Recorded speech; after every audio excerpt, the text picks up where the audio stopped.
Never do a wrong thing, to make a friend or to keep one. I cannot trust a man to control others, who cannot control himself. What a cruel thing war is, to fill our hearts with hatred, instead of love for our neighbors. In this enlightened age, there are few, I believe, but what will acknowledge that slavery as an institution is a moral and political evil in any country. It is useless to expatiate on its disadvantages.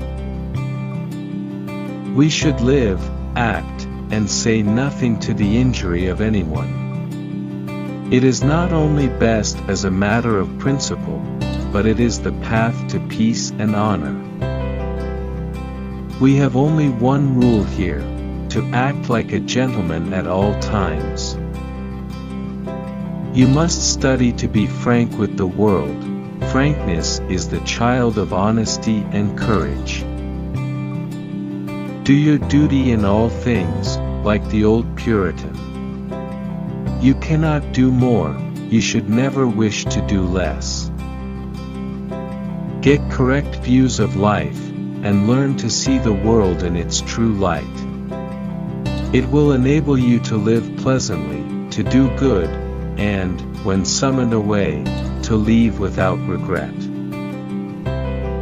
I can only say that I am nothing, but a poor sinner, trusting in Christ alone for salvation.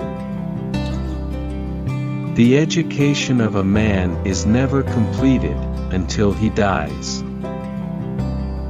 We failed, but in the good providence of God apparent failure often proves a blessing.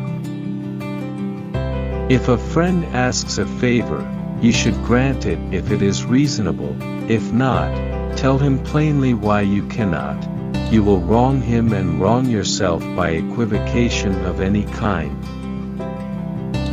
I think it better to do right, even if we suffer in so doing, than to incur the reproach of our consciences and posterity.